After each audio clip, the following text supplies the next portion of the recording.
Bismillahirrahmanirrahim. Assalamualaikum warahmatullahi wabarakatuh.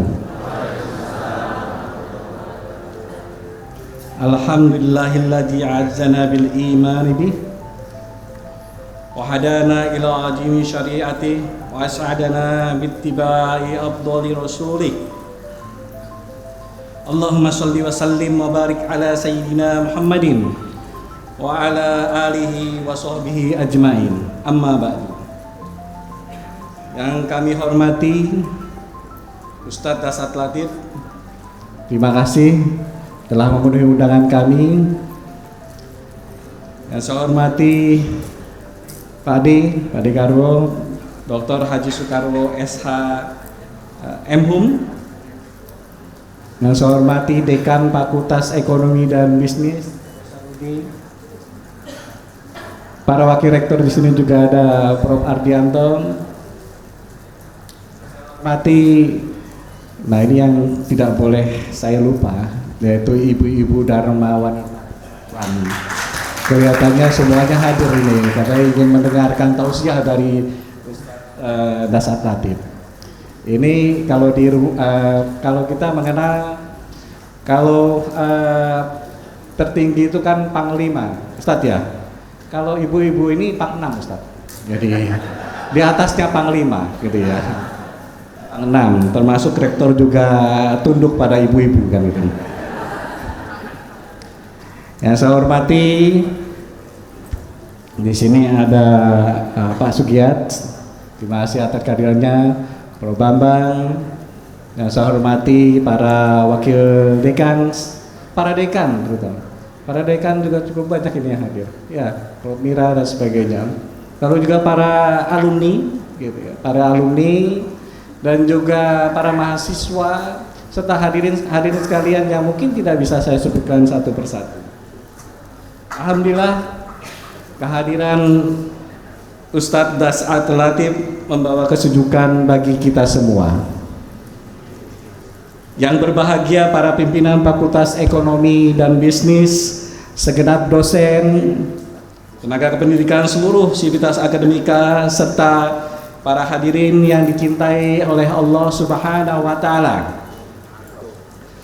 Pertama dan yang utama, mari kita bersyukur kehadirat Allah Subhanahu wa Ta'ala yang senantiasa melimpahkan rahmatnya, sehingga kita dapat berkumpul dalam pengajian yang merupakan rangkaian Dis Natalis FEB Universitas Airlangga ke-65 yang penuh berkah ini. Selanjutnya, sholawat dan salam senantiasa kita haturkan kepada Nabi kita, Nabi besar Muhammad SAW, pembawa peradaban mulia dan pencerahan bagi umat manusia hingga akhir zaman. Sebelum memasuki tausiah, izinkan saya menyampaikan bahwa kehadiran Ustadz Dasat Latif pada rangkaian Dis Natalis kali ini merupakan sebuah kehormatan sekaligus momentum yang sangat bermakna bagi kita semua. Di tengah berbagai capaian akademik dan kontribusi yang terus kita raih, kita diingatkan bahwa keunggulan institusi tidak hanya diukur dari prestasi intelektual, tetapi juga dari kekuatan karakter, integritas, dan kedalaman spiritual yang menjadi pondasinya. Tema pengajian hari ini menguatkan spiritualitas, menuguhkan integritas, dan membangun kepemimpinan unggul yang berdampak bagi bangsa dan peradaban. Sejalan dengan nilai-nilai yang terus kita bangun di Universitas Airlangga, khususnya nilai transcendent. Dalam hebat, ini adalah akronim. H itu adalah singkatannya adalah humble, E itu adalah excellent, B itu adalah brave, A itu adalah agile, dan T adalah transcendent. Spiritualitas menjadi sumber kebijaksanaan, integritas menjadi penuntun dalam setiap amanah, dan kepemimpinan yang unggul merupakan prasyarat untuk melahirkan karya serta pengabdian yang memberikan manfaat nyata bagi masyarakat, bangsa, bahkan peradaban. Semoga tausiah yang akan disampaikan oleh Ustadz Dasat Latif menjadi ruang muhasabah sekaligus sumber inspirasi bagi seluruh sivitas akademika Fakultas Ekonomi dan Bisnis Universitas Airlangga. Untuk itu, marilah kita menyimak tausiah dengan penuh kekhusukan dan hati yang terbuka. Semoga nilai-nilai yang beliau sampaikan semakin menguatkan tekad kita untuk terus berkarya dengan keilmuan yang berintegritas, kepemimpinan yang berkarakter, serta pengabdian yang senantiasa dilandasi keikhlasan dan ridho Allah Subhanahu wa Ta'ala. Billahi taufik wal hidayah. Wassalamualaikum warahmatullahi wabarakatuh. Beri tepuk tangan yang meriah kepada Prof. Nana. Assalamualaikum warahmatullahi wabarakatuh.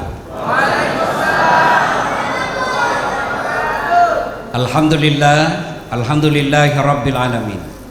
Wa bihi nasta'inu ala umurid dunya waddin. Asyhadu an la ilaha illallah wa asyhadu anna Muhammadan abduhu wa rasuluh. Allahumma salli ala sayyidina Muhammad wa ala alihi wa sahbihi ajma'in. Amma ba'd. Faqad qala Allah subhanahu wa ta'ala fi kitabil karim.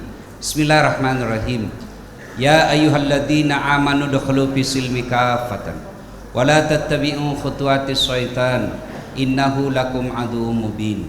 Wahai orang-orang yang beriman, masuklah engkau ke dalam Islam secara sempurna, bukan Islam gimik-gimik, bukan Islam pencitraan, bukan Islam politik. Islamlah secara benar, dan janganlah engkau ikuti langkah-langkah setan, karena sesungguhnya setan itu musuh yang nyata bagi kalian. Percaya Bapak Ibu, ketika Bapak Ibu mendapat undangan acara siang ini, setan berusaha menggagalkan agar kita tidak datang. Setan itu paling tidak mau kalau kita dengar ceramah. Maka 10 golongan orang dimusuhi setan, satu diantaranya adalah para pendakwah. Kenapa? Karena dia musuhnya karena membocorkan rahasia setan. Maka dia goda kita, ndak usah kau datang, tengah hari capek, ndak usah kau datang, ndak usah kau datang, kau bisa nonton di YouTube ceramahnya. Alhamdulillah, karena ada Pak Rektor akhirnya kita datang di tempat ini. Apakah setelah duduk di tempat ini setan menyerah? Tidak, dia godanya lagi kita agar tidak dengar ceramah. Tidak dengar ceramah, tidak usah dengar ceramah, pegang HP-mu, pegang HP-mu. Jadi ibu-ibu yang pegang HP selama saya ceramah kena godaan. Nah, ibu yang bilang, simpan dulu HP-nya Bu ya, simpan dulu ya, kita dengar ceramah ya. Ustadz, kita mau rekam. Kalau ibu yang rekam gambarnya kabur, suaranya bising. Tapi saya mau rekam Ustadz, tidak bisa saya hafal. Don't worry, tuh ada kamera saya bawa dari Makassar. Tuh ada kamera. Tapi kau bawa pulang kamera Ustadz, jangan cemas, nonton YouTube Gaspol Fakultas Ekonomi dan Bisnis UNER. Sudah itu jangan lupa like and share. Kenapa ibu ketawa? Kalau ibu follow artis, apa ibu dapat? Jelaskan saya, apa ibu dapat? Hai guys, kita lagi di Jepang. Memangnya kau dikasih ikut? Hai guys, kita lagi makan kepiting. Emang dia kirimi kita? Bapak-bapak kalau follow artis, apa bapak dapat? Apa? Habis amal. Kelihatan dada, kelihatan paha. Enggak juga kau dikasih pegang, dikasih lihat saja. Tapi kalau kau follow ulama, satu, kau dapat ilmunya, bisa paham agama dengan benar. Kau amalkan lagi ilmunya, dapat lagi pahala. Disebarkan lagi di grup WhatsApp, dapat lagi amal jariah. Maka yang belum follow Das Atlatif, follow Das Atlatif. Waqala idan bismillahirrahmanirrahim. Innallaha wa malaikatahu yusalluna 'alan nabi. Ya ayyuhalladzina amanu sallu 'alaihi wa sallimu taslima. Sadaqallahul adzim. Maha benar Allah dengan segala firman-Nya. Yang kita muliakan orang tua kita, Pak Dekarwo, yang insya Allah selalu dirahmati, dilindungi Allah. Yang kita hormati Bapak Rektor Universitas Airlangga beserta seluruh staf Universitas Hasanuddin. Sengaja ibu perhatikan atau tidak? Yang insya Allah dimuliakan rahmati Allah Subhanahu Wa Taala. Saya mohon maaf tidak bisa sebut satu demi satu, di samping karena keterbatasan waktu, juga karena saya tidak tahu namanya Bapak. Jadi insya Allah dimuliakan Allah. Bapak Ibu saudara-saudara sekalian, beberapa catatan yang ingin saya sampaikan. Satu, kenapa Pak Rektor mengundang saya? Apakah saya paling cerdas di sini? Tidak.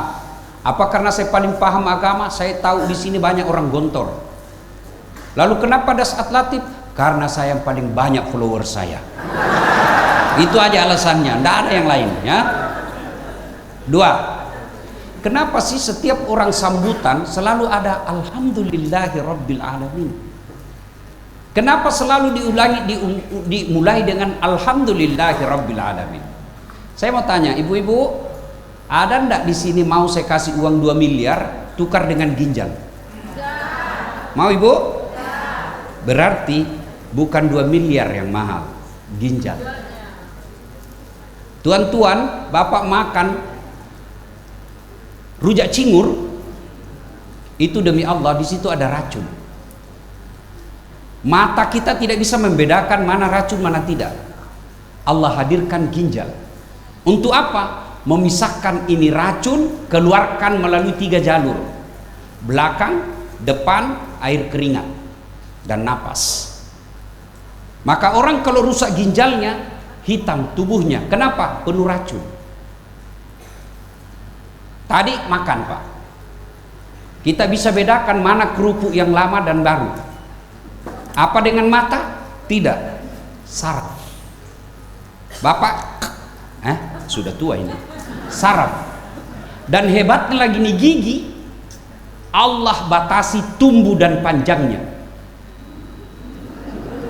Bayangkan kalau dia tumbuh seperti rambut, gondrong sudah semua mulut kita. Dan saya yakin ketika mulutnya Pak Rektor gondrong, tidak ada yang pilih, termasuk istri beliau. Iya toh, baru-baru menang Spanyol. Saya Spanyol, tersingkir Argentina. Ayo, apakah Yamal yang hebat? Apakah Ronaldo yang kuat? Tidak, tapi karena Allah kasih tungkai yang bisa bengkok lututnya. Mana bisa dia main bola kalau tidak bisa bengkok lututnya? Iya kan? Masya Allah. Kenapa Bapak Ibu bisa lihat saya yang ceramah dengan enak, melihat mimik saya, gestur saya? Kenapa? Karena Allah kasih mata yang sehat. Itu kamera saya mahal. Saya mengajar mata kuliah fotografi di Unhas. Punya kamera tidak cukup, harus tahu ilmunya. Harus ditahu berapa megapiksel kekuatan kamera kita, berapa jarak antara objek dengan lensa kita. Mesti ditahu berapa kekuatan cahaya antara dalam dan outdoor. Itu harus ditahu. Bapak punya kamera gini, tidak punya ilmunya. Ustadz, foto Ustadz, setengah badan. Betul setengah badan, pusat ke bawah. Ya, tapi apakah itu kamera yang mahal? Bukan. Apa yang mahal? Mata.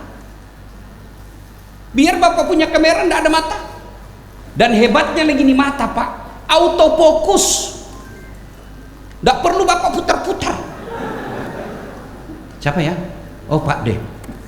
Hebatnya lagi nih mata, dia bisa bedakan mana istri, mana tetangga. Coba bayangkan kalau tidak bisa dibedakan. Tukar-tukar istri kita Pak. Kenapa ini malam lain-lain? Ternyata security. Iya toh? Iya. Ibu-ibu, saya yakin ada semua handphonenya di sini. Mau saya kasih iPhone 17? Max Pro 2 tera. Mau ibu? Mau? Tapi begitu saya kasih langsung tuli. Mana yang mau tadi? Mana yang mau? Ayo. Berarti yang mahal bukan handphone, yang mahal bukan jaringan. Apa yang mahal? Telinga. Allah kasih gratis. Hebatnya lagi di telinga, dia bisa bedakan mana suara istri, mana mantan. Coba kalau istri yang menelpon lalu kita kira mantan, kau ungkap semua rahasia, Pak. Iya toh? Maka kita ucapkan alhamdulillahi rabbil alamin. Mata sehat, kaki sehat, ginjal sehat, jantung sehat, cukup? Tidak, mesti ada iman. Kurang apa kayanya Fir'aun? Kurang apa elektabilitasnya Fir'aun? Sampai sekarang masih dikenal, Pak. Kurang apa populernya Fir'aun? Sampai sekarang orang kenal, Pak. Kaya, kekayaannya masih dicari di Mesir. Cakep, Pak. Orang bule bilang handsome boy. Tapi karena tidak punya iman, Allah laknat itu Fir'aun. Mana buktinya Allah laknat? Sampai sekarang ini tidak ada satupun warga Fakultas Ekonomi UNER mau kasih nama anaknya Fir'aun. Ya toh, padahal dia populer, raja, ada namanya. Cukup sampai di situ? Tidak. Dalam Quran ditulis Fir'aun haram masuk surga. Kalau kita masih 50-50, ada harapan masuk neraka, juga ada harapan masuk surga. Iya kan? Fir'aun tidak punya iman, sehat, terkenal, gagah, kaya, tidak ada imannya, hina dia, Pak. Sebaliknya, tidak terkenal, dia hamba sahaya, dihina, tukang sisir, tapi karena punya iman, Allah muliakan. Siapa? Masyita. Waktu Nabi Isra Mi'raj, ya Jibril, bau harum, baru aku dengar, baru aku cium harum begini. Apa arwah para nabi? Bukan. Arwah para rasul? Bukan. Para malaikat? Bukan. Lalu siapa di Jibril? Jibril menjawab, itu rohnya Masyita dan keluarganya. Cukup sampai di situ pengarang? Tidak. Allah muliakan Masyita. Sampai detik ini berapa banyak perempuan di dunia namanya Masyita. Jadi yang menentukan iman. Biar profesor kalau tidak ada iman, Pak, tidak ada guna. Emang nanti dikubur apa pangkatmu terakhir? Tidak, iman. Karena iman inilah Pak Rektor ulang tahunnya Fakultas Ekonomi bikin pengajian. Supaya apa? Iman. Temanya ini, Pak, menguatkan spiritualitas, meneguhkan integritas, dan membangun kepemimpinan unggul yang berdampak bagi bangsa dan peradaban, seperti judul disertasi.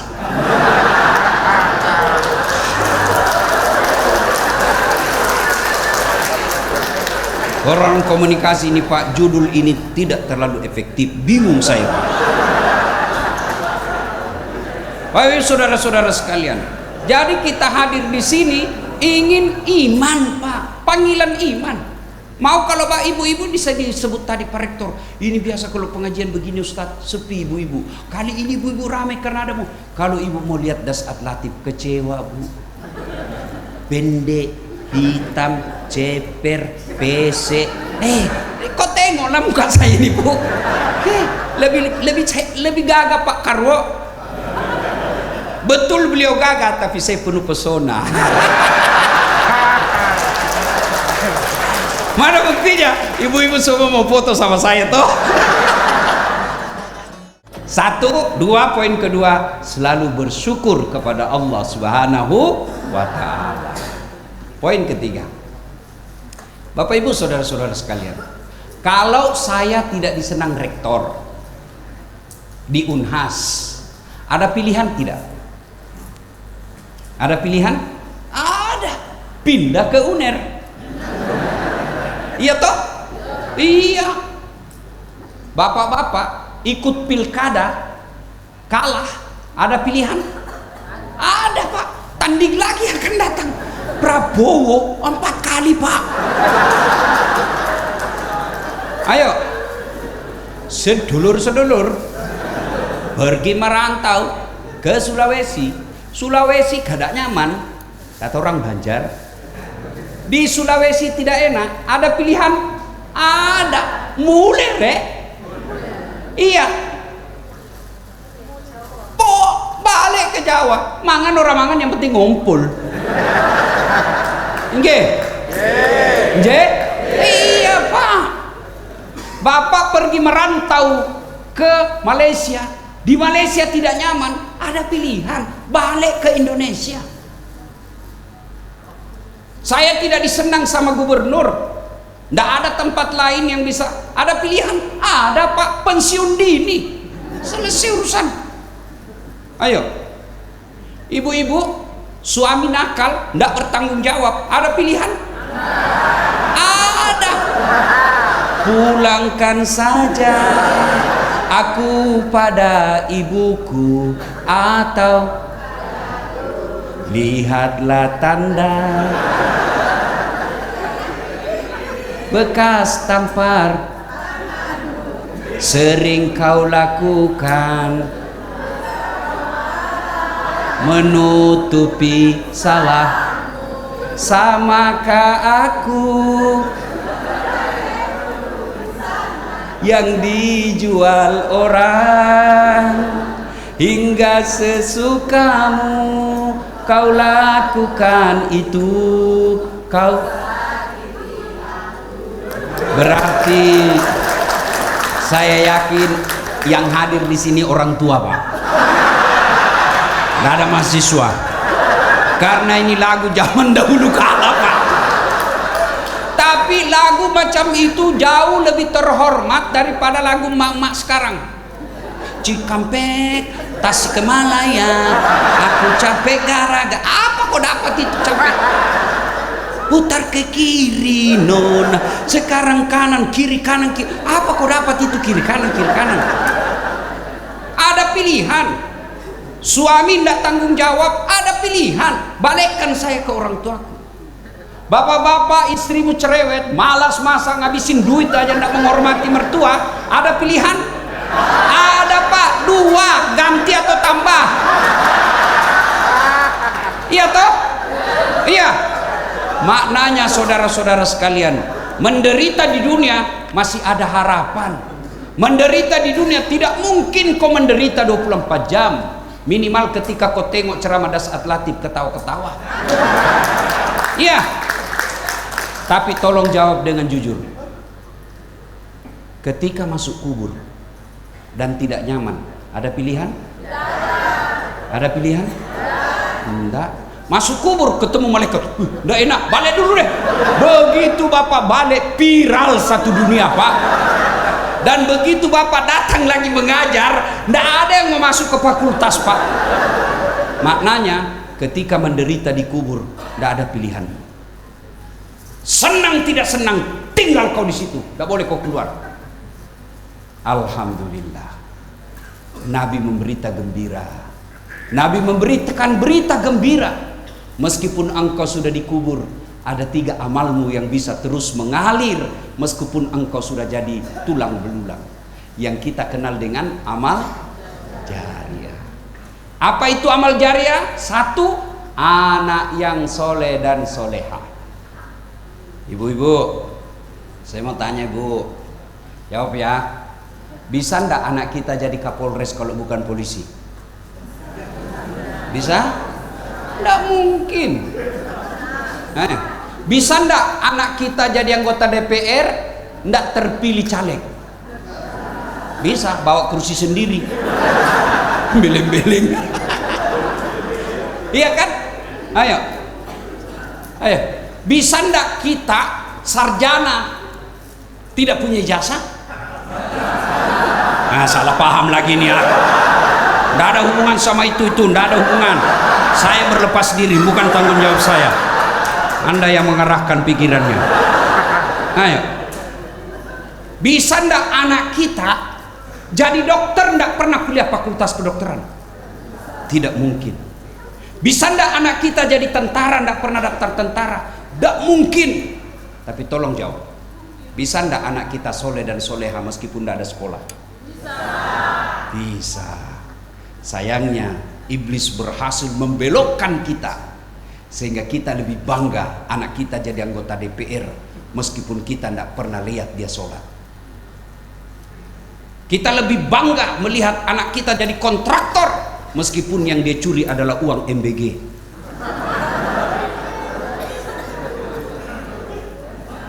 Ibu-ibu, saya mau tanya bu, ibu, kalau ibu meninggal nanti siapa yang doakan? Suami? Jangan harap bu, kawin lagi bu. Oh, ada kawan saya di Makassar, Pak Rektor, dia bilang jelek betul itu temanku Ustaz. Kenapa? Baru 3 bulan istrinya meninggal kawin lagi, belum lagi kering kuburnya dia kawin lagi. Lebih hebat temanku, masih hidup istrinya dia kawin. Ayo bu. Siapa yang doakan bu? Siapa? Anak. Ayo bapak-bapak kalau meninggal siapa yang doakan? Siapa yang doakan?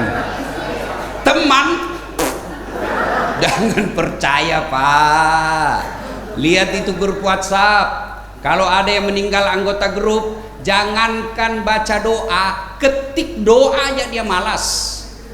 Apa dia kirim? Stiker Al-Fatihah. Dia tidak baca doa itu. Dia tidak baca doa.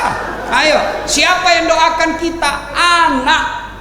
Tuan-tuan yang saya muliakan, jika bapak ibu mau lihat masa depan bapak di kamar, lihat anak kita sekarang. Kalau bapak ngintip di kamarnya scroll, hati-hati pak. Hati-hati. Kalau bapak tidak pernah tengok anak datang ke pengajian majelis taklim, hati-hati mulai sekarang. Anak kita gadis tidak pernah kita tengok dia datang ke pengajian, hati-hati. Lihat anak-anak kita sekarang kalau pergi kubur, bukan berdoa, update status, OTW ziarah kubur.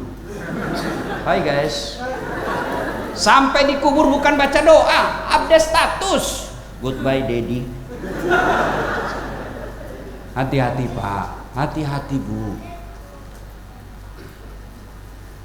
Anak itulah investasi kita. Sayangnya orang tua lebih sibuk jaga handphonenya daripada jaga anaknya. Maafkan saya bu, kalau anak putus sekolah karena tidak ada biaya, nih bapak-bapak yang bertanggung jawab karena dia cari nafkah. Tapi kalau ada anak salah didik, nih ibu-ibu yang bertanggung jawab. Kenapa? Laki lebih banyak di luar cari nafkah, istrilah yang mendidik anak. Jangan harap anak kita sopan ngomong kalau ibu kasar kepada suami. Dia tiap hari dilihat dimaki-maki bapaknya di depan matanya, jangan harap anak akan sopan berbicara. Perempuan zaman sekarang diajar oleh drakor, diajar oleh dracin, diajar oleh sinetron, diajar oleh telepola untuk melawan suaminya. Perempuan zaman sekarang diajar oleh drakor, diajar oleh dracin, diajar oleh sinetron, diajar oleh telepola untuk melawan suaminya. Tolong jawab ibu. Mau ibu terima atau tidak terserah. Bu, ada yang tanya, Ustadz kenapa sekarang banyak perempuan lawan suaminya? Karena dia pandai cari uang. Apa hubungannya Ustadz? Saya tanya bu, bu, kalau misalnya suami gajinya 4 juta, ibu kemudian punya dapur MBG, penghasilannya 1 bulan 50 juta, suami 5 juta, kira-kira ibu masih hormati suamimu? 100% aja gaji suami kau pegang, kau ndak hargai suamimu. Apalagi kalau kau sudah punya duit. Itulah sebabnya Islam yang wajib cari nafkah laki, bukan perempuan. Kenapa? Karena kalau perempuan cari duit, potensi lawan suami. Akhirnya apa? Sibuk jaga handphonenya suaminya daripada jaga anaknya. Baru datang bukannya, gimana kabar mas? Capek. Nah, mana HP-mu? Langsung HP diperiksa. Bu, kalau ibu periksa HP, apa yang ibu dapat? Apa yang ibu dapat? Saya bilang sama istri saya, Pak Rektor, mamanya cek, ini HP-ku. Kau mau apa? Kalau kau lihat tanda-tanda lope, kau mau apa? Kau minta janda? Yakin kau bisa janda? Kamu yakin mampu jadi janda? Oke, anggaplah kau mampu jadi janda. Kau yakin mampu dapat lebih baik dari saya? Sudahlah, lebih kau jaga anakmu. Dosaku kau tidak tanggung. Tapi kalau anakmu sesat, kamu akan tanggung di akhirat. Itulah sebabnya ibu-ibu dulu begitu selesai menikah, tidak ada pikiran lain kecuali ngurus anak dan suaminya. Maka meskipun tidak ada sekolahnya di kampung terpencil, anaknya bisa jadi profesor, anaknya bisa jadi ulama. Kenapa? Karena ada ibunya yang selalu menjaga anaknya. Mudah-mudahan balik ini bu, berhenti jaga HP-nya suami. Jaga anak bu. Ibu kasih HP, ini. Dia kasih ibu satu, masih ada disembunyi dua. Kenapa kau tahu Ustadz saya pelakunya? Apa? Mending jaga anak. Ada anak kita gadis, mending kita jaga. Ada cowok yang suka, enggak mungkin kita larang. Makin kita larang, makin dia semangat. Lalu gimana? Temani dia jalan. Repot, jangan jadi ibu kalau enggak mau repot. Jadi gadis selamanya. Ya memang ibu harus repot. Anak enggak ujuk-ujuk langsung jadi ustad. Enggak. Doakan anak kita. Maka anak adalah amanah. Bukan hanya untuk dilahirkan, tapi untuk dididik. Alangkah bahagianya. Begitu kita sudah pensiun, anak kita 5, tiap bulan 1 anak 2 juta dari anak kita, 10 juta gaji pensiunnya ibu. Begitu ibu sudah berpurna tugas, anaknya musyawarah. Mulai hari ini tidak boleh lagi ibu mikirkan sembako, tidak boleh lagi bapak mikirkan sembako. Kita semua tanggung jawab mengurus orang tua. Tiap tahun diajak umroh, dan itu hanya bisa terjadi kalau anak kita baik agamanya.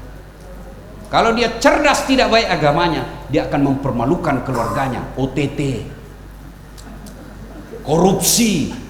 Tuh. Maka bu, didik nah, gimana cara mendidik anak? Silakan baca psikologi pendidikan, baca hasil riset di Eropa, tapi keliru kalau tidak membuka Quran. Quran mengajarkan buka surah Luqman ayat 14 dan seterusnya. Ya bunayya, wahai anakku, la tusyrik billah, jangan kau serikatkan Allah. Pertama ajarkan akidah. Dari kecil anak kita TK ajarkan akidah melalui lagu. Topi saya bundar, bundar topi saya, kalau tidak bundar bukan topi saya, ganti. Tuhan saya Allah, Allah Tuhan saya, kalau bukan Allah bukan Tuhan saya. Nah, Tuhan di Indonesia ada 6, tapi Tuhanmu Allah. Lain dari Allah bukan Tuhanmu, tapi kau tidak punya hak menghina Tuhannya orang. Apa paham? Pahamkan sejarah Nabi. Anak-anak Nabi ada 7 orang, 3 laki-laki, 4 perempuan. Pasti ada yang baru tahu 7 anaknya Nabi. Dari situ kan tahu. Cuma sayang lagu anak-anak kita apa? Lagu tidak masuk akal. Lagu itu metode dakwah. Anak-anak kita lagunya tidak masuk akal. Setiap ada kamu bergetar rasa hati. Genit betul. Zaman kecil kita kan lagu-lagunya mendidik. Ajarkan dakwah agama melalui lagu. Sudah itu ajarkan etika sopan santun. Ibu saya bu, tidak ada sekolah. Sekarang usia beliau 87 tahun. Waktu saya kecil itu sampai cara duduk pun kalau kita pergi rumahnya orang diajar. Kau tabe-tabe tidak boleh kau lewati rumahnya depan orang. Ketika bicara dengan orang lebih tua dari kamu, jangan tatap matanya, tidak sopan. Sekarang coba lihat anak-anak kita. Siapa yang didik? Handphone. Pulang dari ini, ayo kembali. Perbaiki cara mendidik anak kita. Karena itulah investasi kita. 2. Satu, anak yang soleh dan soleha. Yang kedua yang akan menolong kita di dalam kubur adalah harta yang telah kita sedekahkan. Saya mau tanya lagi ibu-ibu nih. Bu, kalau misalnya ibu lebih dulu meninggal, kira-kira siapa yang pakai emas berliannya ibu? Anak. Istri kedua. Kawin lagi suamimu, Bu. Waktu ibu meninggal dia menangis, kenapa cepat sekali kau tinggalkan saya, Bu? Aku tidak bisa melanjutkan hidupku. Dia ambillah kita punya cincin. Ini cincin pernikahan dulu, Bu. Tidak mau keluar dikasih sabun. Lepas itu dia taruh lagi kita punya gelang. Ini waktu kita menikah. Ulang tahun pernikahan saya belikan kau emas Dubai. Dia ambil lagi kita punya kalung. Ini dulu waktu kita pergi umroh, saya belikan masakan. Terakhir gigi palsu pun dia buka. Dia bungkuslah itu emas sambil menangis. Cepat sekali kau tinggalkan saya sayang. Dia simpan dalam laci. 3 bulan kemudian dia pergi reuni. Ketemu temannya yang sudah janda. Bagaimana kabar? Saya janda, saya juga duda. Oh, akhirnya ketemu. Dia pergi ambil kembali gelangnya ibu, cincin dan rantainya. Dia bungkus pakai kain pink. Dia ikat pita warna merah jambu. Dia bawa ke si janda. Dek, sudah mati yang punya. Ambil sudah ini. Daripada diambil ibu emasnya sama janda, mending ibu sedekahkan ke anak yatim. Bawa ke masjid kita yang lagi bangun di kampung. Saya bilang Pak Kade, sama ibu-ibu yang kaya di Makassar, ibu-ibu yang kaya ndak usah kau pakai emas asli, karena biar palsu orang juga ndak percaya palsu. Iya toh? Masa istri rektor palsu? Asli tuh. Iya, maka lebih baik pakai yang palsu, yang asli, bawa ke saudara kita yang lagi menuntut ilmu agama di pesantren. Ibu-ibu juga yang miskin, ndak usah kau pakai yang asli. Biar asli orang juga ndak percaya. Sudah. Dari mana dia dapat itu? Masa pegawai honor bisa pakai? Lebih baik pakai yang palsu, yang asli. Tabung untuk pendidikan anak kita. Kenapa orang sekarang malah sedekah? Bukan karena miskin, tapi duitnya habis untuk selera hidup. Ibu-ibu dulu, meskipun gaji suaminya tidak jelas, tapi dia punya sumbangan di masjid. Dia punya mampu dia pergi umroh, mampu dia pergi haji, punya rumah. Sekarang gaji jelas suami istri, kok tidak punya rumah. Kenapa ibu-ibu dulu pandai nabung dan ada sedekahnya? Karena gaya hidupnya yang sederhana. Ibu-ibu dulu kan cuma 3 tuh anunya pancinya. Coba lihat ibu-ibu dulu, 3 aja itu pancinya. Panci masak air, masak nasi, goreng. Dan rajin meskipun 3 panci tiap hari masak. Sekarang ibu-ibu 19 pancinya. Panci anti lengket, panci anti gores. Dan di mana dia simpan? Di dindingnya. 19 pancinya enggak pernah masak. Iya toh? Air pun dulu kalau mau ada tamunya dia masak. Sekarang semua pakai yang dibeli. Gajinya ala kadarnya. Akhirnya habis pinjol. Habis duitnya tidak ada untuk sedekah. Gajinya ala kadarnya. Akhirnya habis pinjol. Habis duitnya tidak ada untuk sedekahnya. Belum lagi gaya hidupnya. Pak, belikan saya jilbab. Jilbab tidaknya masalah, suaminya belikan. Efek setelah beli jilbab jadi masalah. Masa jilbab aja Pak, ndak serasi dengan bajunya? Nah, dibelikan lagi baju. Masa ndak ada tasnya Pak? Dibelikan lagi tas.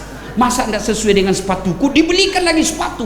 Yang mestinya cukup satu, yang lebihnya jadi sedekah untuk kau nikmati di kuburmu. Tidak ada orang bangkrut gara-gara sedekah.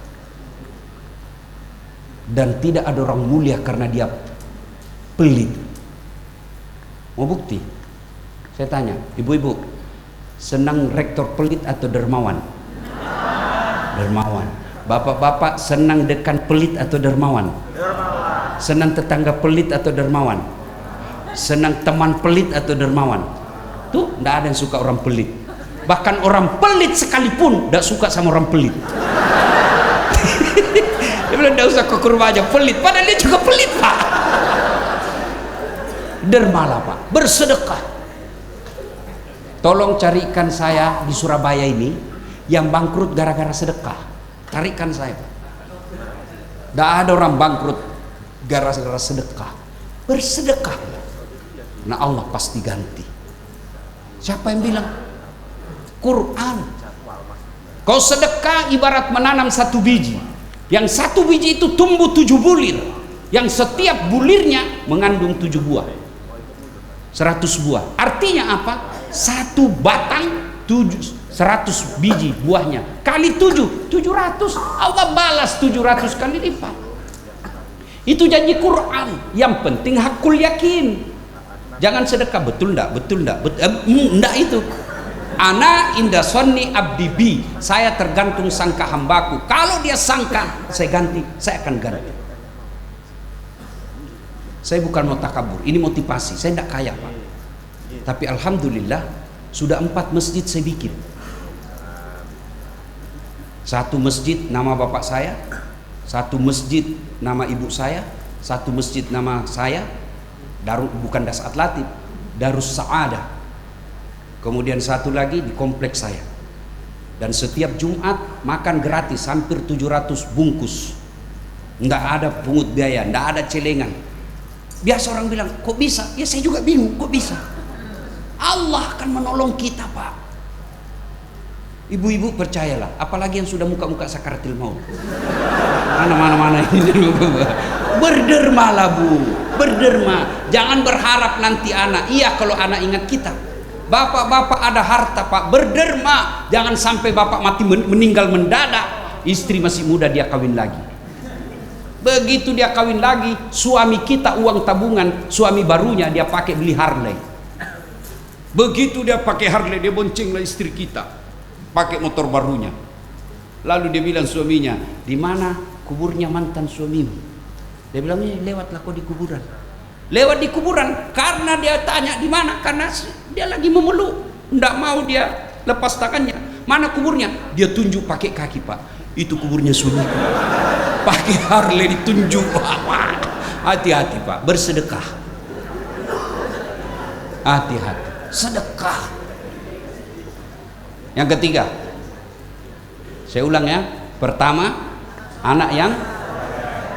2, 3, ilmu yang bermanfaat. Ilmu yang bermanfaat. Nggak usah jadi ustadz. Saya mau jadi ustadz, nggak usah, berat Pak. Gimana caranya? Urus ustadz. Saya bilang sama orang-orang kaya, Pak Haji, Bapak nggak usah jadi ustadz, urus ustadz. Paling biaya hidupnya 1 bulan 3 juta. Selama 3 juta itu dia gunakan, Bapak dapat pahala seperti pahalanya itu ustadz tanpa mengurangi pahala ustadz. Ibu-ibu, Bu lihat, oke, berapa biayanya itu Pak Imam? 1 bulan sekian gajinya di masjid. Tidak usah masjid yang gaji, saya yang gaji. Sama dapat ilmunya itu. Ibu-ibu dapat ceramah di masjid, sebarkan. Itu ilmu yang bermanfaat. Percaya ada saatnya nanti kita akan berkata ketika di pengadilan depan Qadhi Rabbul Jalil, alhamdulillah, untung tiap hari saya sebarkan konten dakwah. Inilah yang memperberat timbanganku. Orang masuk surga bukan karena tidak ada dosa. Mana ada orang tidak ada dosanya Pak? Mana ada orang? Kalau orang masuk surga karena tidak ada dosa, maka tidak ada isinya surga kecuali Muhammad sallallahu alaihi wasallam. Mana ada orang tidak ada dosanya? Ini depan saya semua ini. Muka-muka penuh dosa juga kita Pak.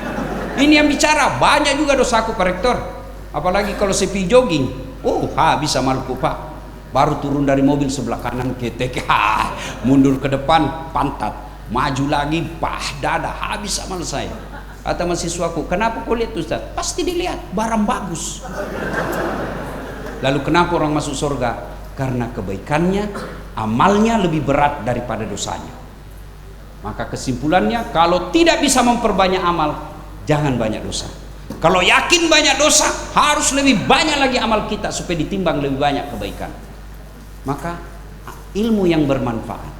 Tuan-puan yang saya hormati, 3 ini, anak yang soleh dan soleh, sedekahun jariah, ilmu yang bermanfaat, berkumpullah ketiganya di kampus. Inilah tempatnya berkumpul. Ustadz, apa hubungannya anak? Anak yang soleh dan soleha tidak mesti yang dilahirkan dari perut ibu. Kalau harus yang dilahirkan ibu, gimana yang tidak punya jodoh? Tidak punya harapan untuk didoakan. Bagaimana mereka yang punya anak, suami tapi tidak punya anak? Siapa yang doakan? Anak dimaksud di sini, meskipun dia tidak dilahirkan, mahasiswa kita diajarkan kebaikan. Kebaikan itu dia pakai cari nafkah dan hidup. Selama ilmunya dipakai, maka kita dapat pahala. Itulah anak kita. Maka jangan mengajar karena pangkat, jabatan, gaji, tapi ngajarlah kita karena kita melihat ini ladang amal anak soleh buat saya. Bayangkan berapa banyak pahala yang dia dapat guru-guru saya. Saya tadi pagi di grup dosen komunikasi saya sebar. Hari Jumat itu hari sedekah. Sedekah itu adalah ilmu yang bermanfaat. Salah satu diantaranya, saya bilang kita doakan guru-guru kita yang sudah arwah. Saya bisa dakwah konten-konten metode dakwah ini. Karena guru-guru yang sudah arwah. Mudah-mudahan guru-guru kita diterangi kuburnya dengan ilmu yang kita berikan. Maka ibu jangan cuma mengajar, tapi didik. Kita lihat anak gadis sempit-sempit bajunya, saya tegur kalau saya. Dek, kau cantik baju begitu, Dek, tapi kau siksa saya. Kenapa Ustaz? Saya suka lihat ini. Bohong saya kalau saya tidak suka. Kau hancurkan saya punya memori. Jadi pengen Ustaz, ya sudah, di luar aja dia, kau absen tapi di luar saja. Minggu depan kalau pulang kau tidak boleh lagi absen. Itu namanya mendidik. Jangan cuma datang mengajar. Kalau cuma datang cari gaji, dapat gaji, ya Allah, mana pahalaku 30 tahun jadi dosen ekonomi? Mana pahalaku menjadi akuntan? Kata Allah, kau dulu kan cuma cari gaji dan cari muka sama rektor. Kau sudah dapat mukanya rektor toh. Bagaimana cara mengamalkan itu? Setiap mau keluar rumah, bacalah doa. Inna sholati wa nusuki wa mahyaya wa mamati lillahi rabbil alamin. Langkah kaki kanan, bismillahi tawakkaltu ala allahi la haula wa la quwata illa billah. Kata Nabi, keluar rumah orang gini, kaki kanannya 1 pahala, kaki kirinya dihapus dosa kecilnya. Jadi kalau bapak sampai di kampus mutar-mutar Pak, berapa pahala bapak dapat Pak? Apalagi kalau jalannya begini. Masya Allah. Jadi jangan kita lihat anak kita itu sebagai ladang untuk cari duit, tapi kita ladang amal mendidik dia.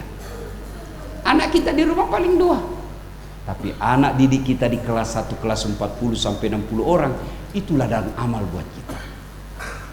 Yang kedua, apa? Sedekah. Sedekah itu tidak selalu duit.